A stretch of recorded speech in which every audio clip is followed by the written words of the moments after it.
Zack Snyder's Justice League, an unprecedented story of fandom perseverance, fighting for a cause bigger than any one individual, and seeing justice carried out. It's a film whose story is far bigger than the 4-hour superhero epic fans, cast, crew members, and the Snyder fans have fought for since the release of the 2017 corporate-made and creatively bankrupt Justice League. The story of the Snyder Cut stretches beyond the confines of any cinematic universe and exemplifies not only the power of community and fandom, but the beautiful and symbiotic relationship between a filmmaker and his devotees.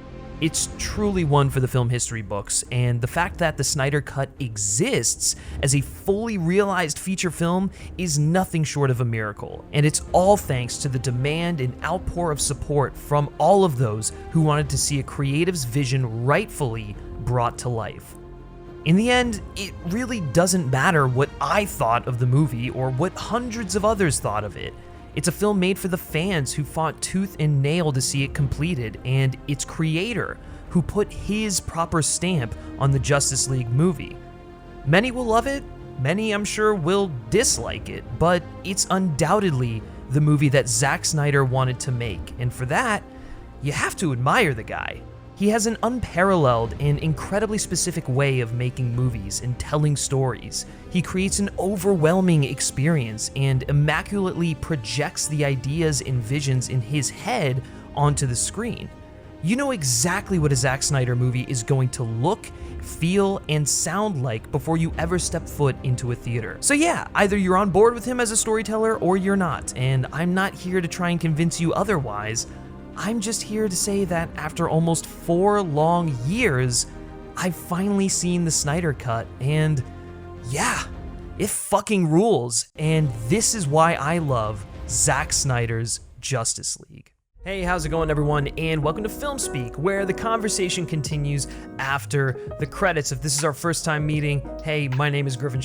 I'm an LA-based entertainment journalist and film critic, and if you want to be a part of that conversation, you are definitely in the right place. Consider subscribing to the channel for more insight, analysis, and interviews behind your favorite movies. And before we go any further in this mini review, video essay, analysis, whatever, this exploration of Zack Snyder's Justice League, go ahead and jump down in the comments section and let me know your thoughts on the film if you got a chance to check it out, and then also let me know which character you felt had the best moments. Obviously try and be respectful and spoiler free, but let's get into this thing. Let's talk about the real Justice League.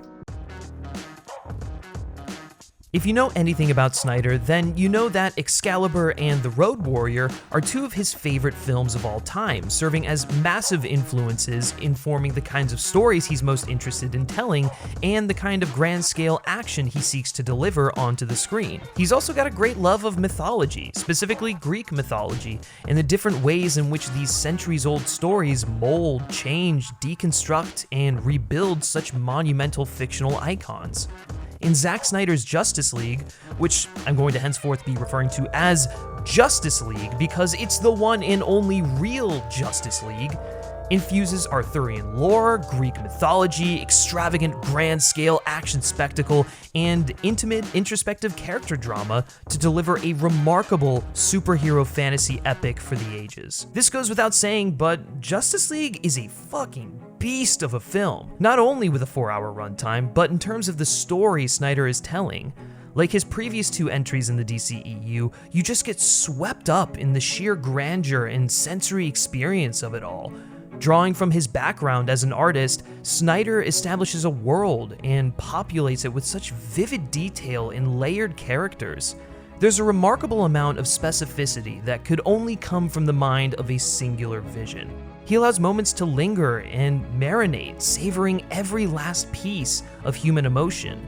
The narrative stakes are catastrophically high, and the physical conflict is the stuff of legend. But the characters, the League members, they're so textured, empathetic, and relatable. At its core, Justice League is the formation of a family and the rise of heroes, of tormented, tortured, conflicted, and isolated individuals with remarkable abilities who've long lived within the shadows, banding together to fill the void in their hearts and stand for something larger than themselves. In Man of Steel and Batman v Superman, Snyder deconstructed the most iconic heroes on the planet in order to build them back up stronger, more optimistic, and enlightened, with a new worldview and purpose.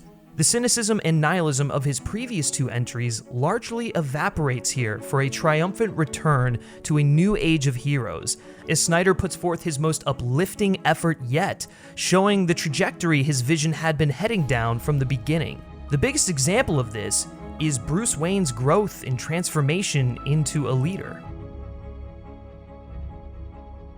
After the events of BVS, Bruce not only faults himself for contributing to the shroud of bleakness that's enveloped the world after the death of Superman, but seeks to do everything within his power to restore the beacon of hope that was taken from Earth. He operates not out of rage or pessimism, but, as Superman once did, on faith in the goodwill and humanity of mankind. He's somewhat fatherly to the other League members, acting as a strategic guiding force that mentors and motivates, bringing together these scattered misfits with the help of Diana, who acts as the maternal head of the team. Like Bruce, she's also had her faith in humanity restored from Clark's sacrifice out of love, something she knows all too well.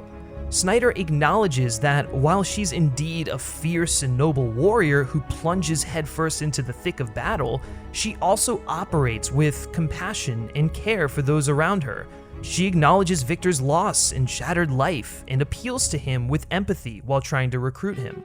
She finds commonality between two people who hate one another while conversing with Arthur, breaking down the rough, careless exterior he puts up. Together, her and Bruce are able to inspire and encompass the best of who Kal-El was, and Snyder beautifully uses them as the glue that holds the team together. However, even Snyder acknowledges that the team isn't complete without the shining light of Superman.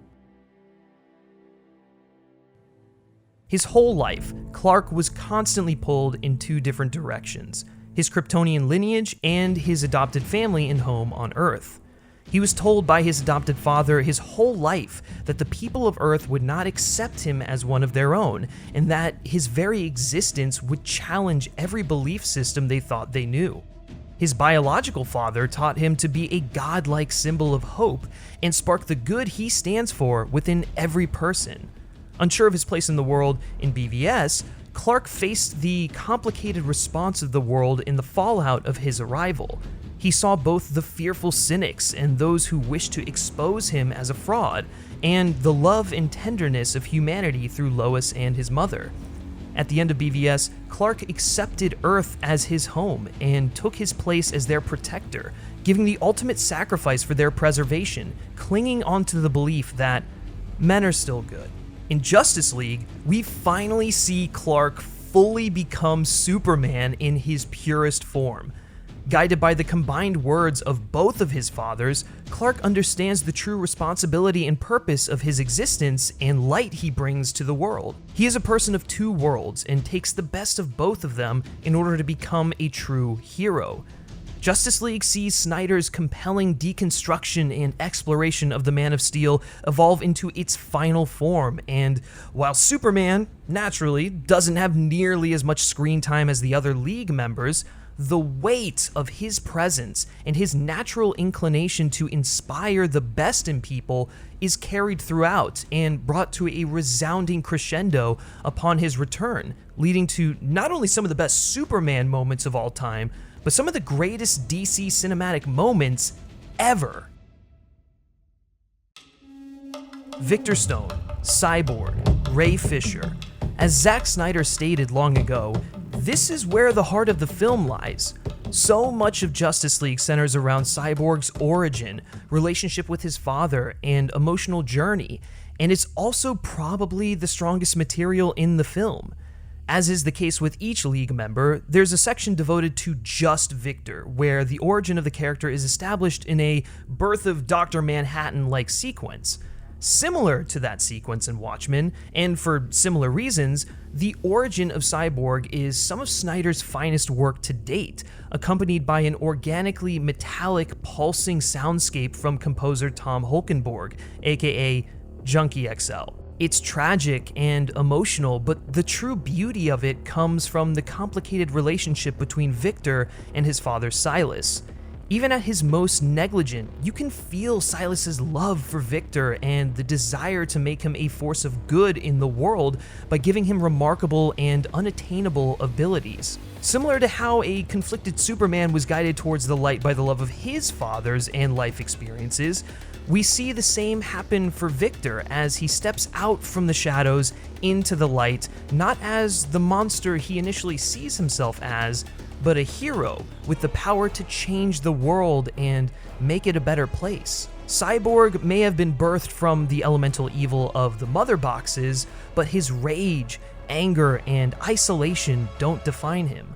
The story of Cyborg and his importance to the overall story is something that should have been in this film regardless of the cut. And the fact that WB and Joss Whedon decided to erase his integral narrative from the 2017 abomination is nothing short of an insult. In Zack Snyder's Justice League, Ray Fisher walks away with the biggest win and is the undisputed star of the film. When the casting of Ezra Miller as Flash was announced, I'll be the first one to admit that I thought it was a pretty awful decision, as Miller's on-screen persona and previous work didn't quite line up with who Barry Allen was in my mind.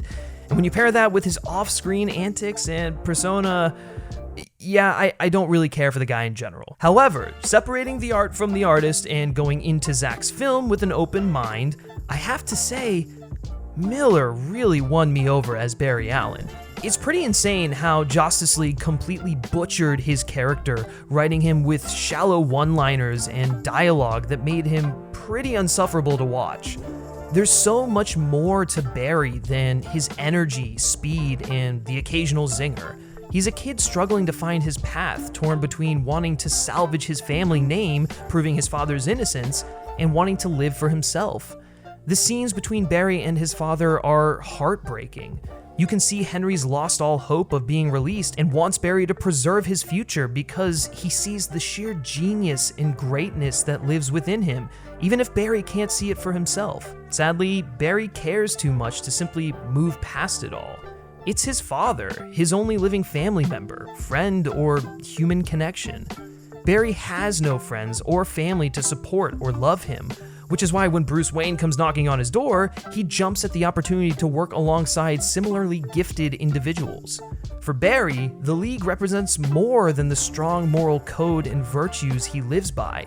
It represents the family, compassion, and guidance he's lacked and needed his whole life.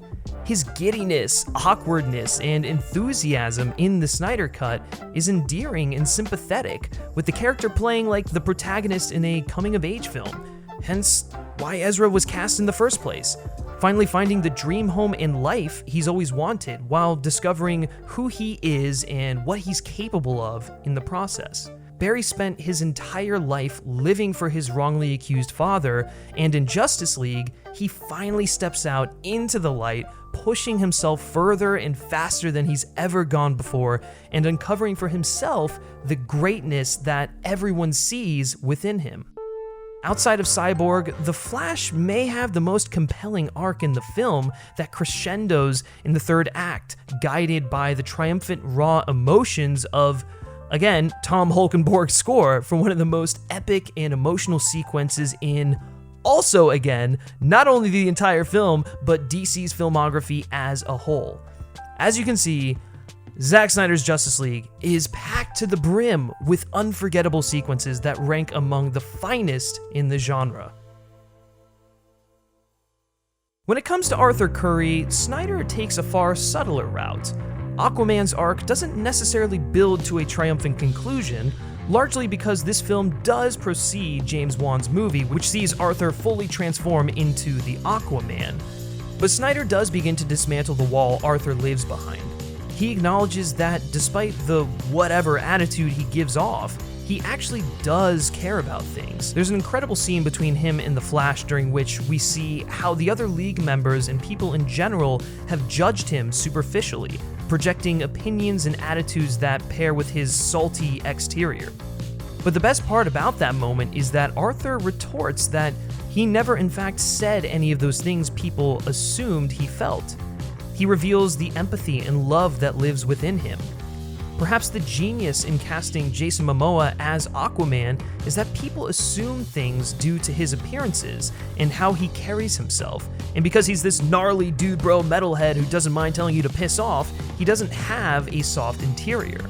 The truth is, Arthur's had a difficult life. His mother was thought to be murdered by her own people, and he was rejected by the antiquated, totalitarian, and fascist ways of those very people he was born to lead, and doesn't feel entirely at home amongst the people of Earth. Yet, he does his part where he can. He gives food and protection to a small Nordic fishing village, and through those small actions, we can see that he does have the nobility and compassion to not only lead and unite the people of Atlantis, but the whole world as well. What's so fascinating about Arthur in Justice League is we finally get the foundation for the person he is when we meet him in Aquaman.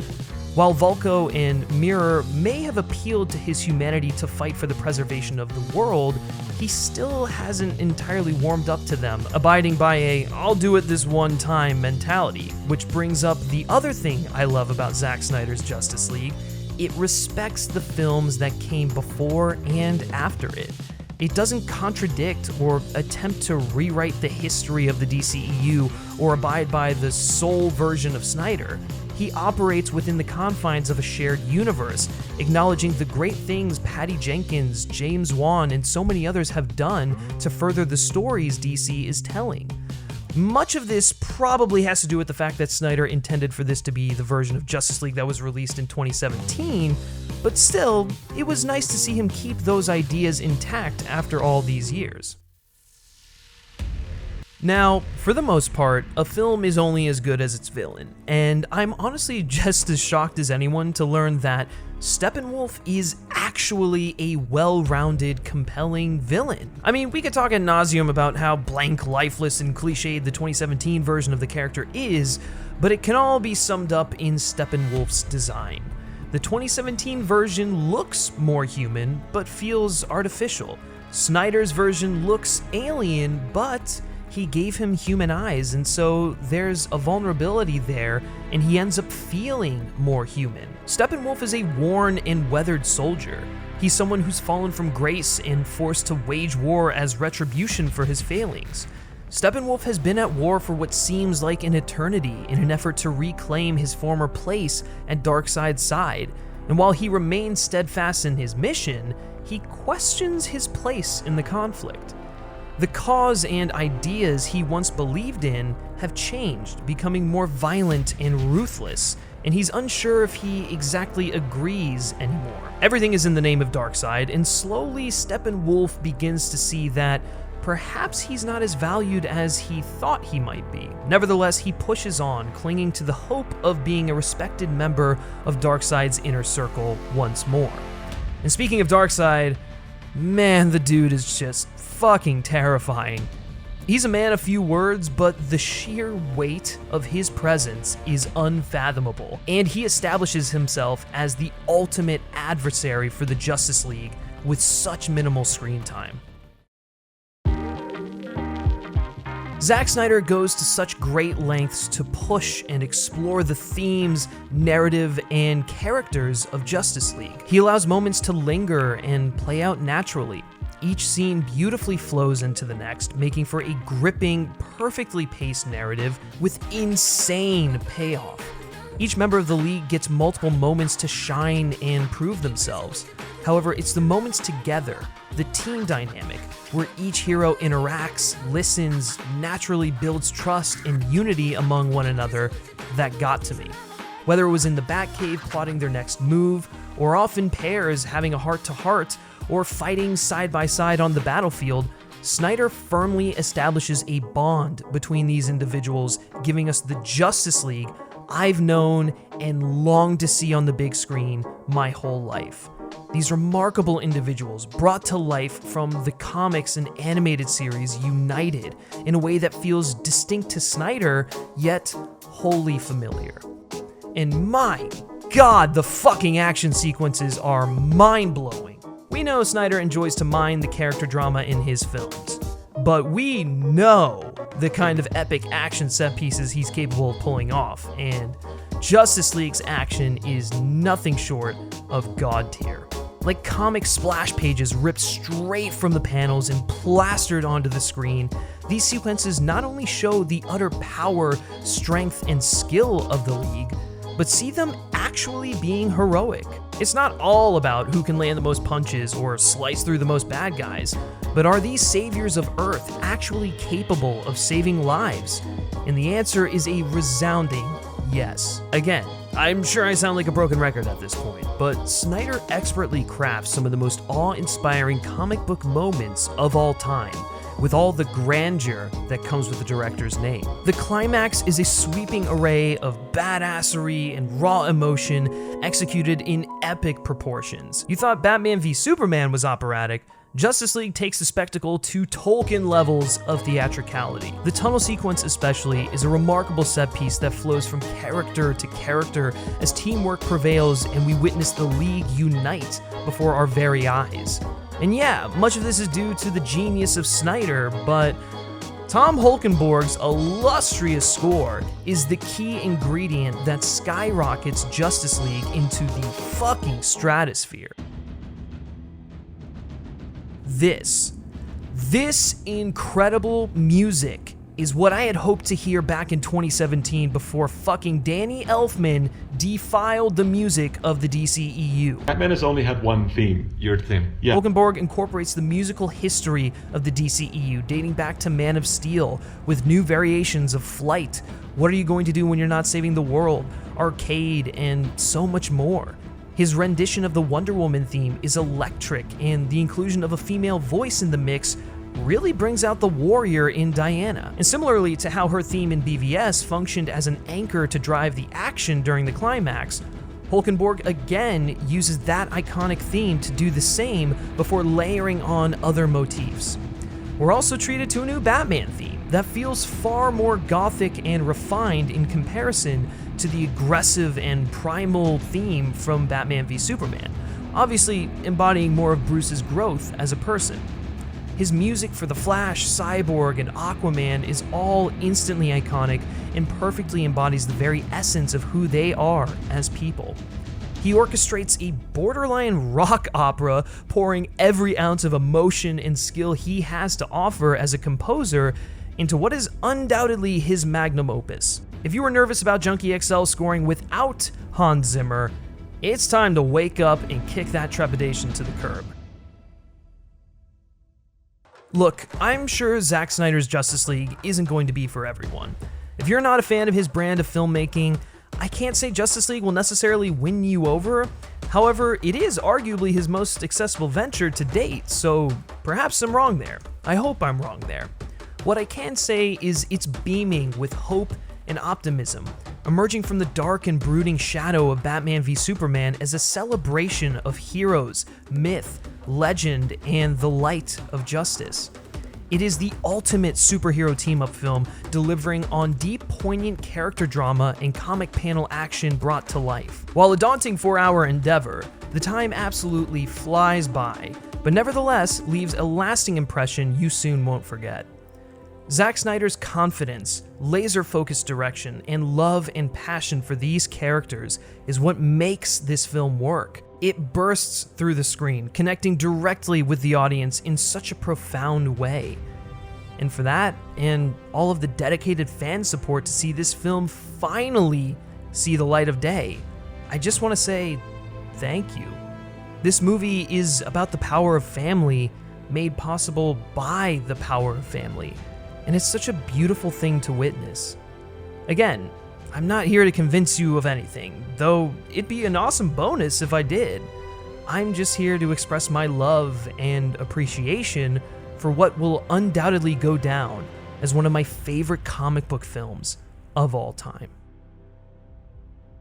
Hey guys, thank you so much for checking out this video. Seriously, oh my god, I can't express how much I love this movie. I mean, I have always loved Zack Snyder's vision for the DCEU, and this film just reinforces that he was truly on to something special, and I hope I really hope that Warner Brothers reconsiders and gives him back, you know, the reins to this cinematic universe, because I think he's got more incredible stories up his sleeves. I mean, come on, hashtag restore the Snyderverse. But if you haven't done so already, be sure to give this video a like, share it around with your friends, and subscribe to the FilmSpeak channel for more video essays such as this, movie reviews, television recaps, all that good stuff. We like to say this is the place where the conversation continues after the credits, and of course, we would love to have you be a part of that conversation. Next week, we're digging into Kong Skull Island. Got a nice video essay coming your way in preparation for Godzilla vs. Kong that I think you're all going to enjoy. But until then, if you like me specifically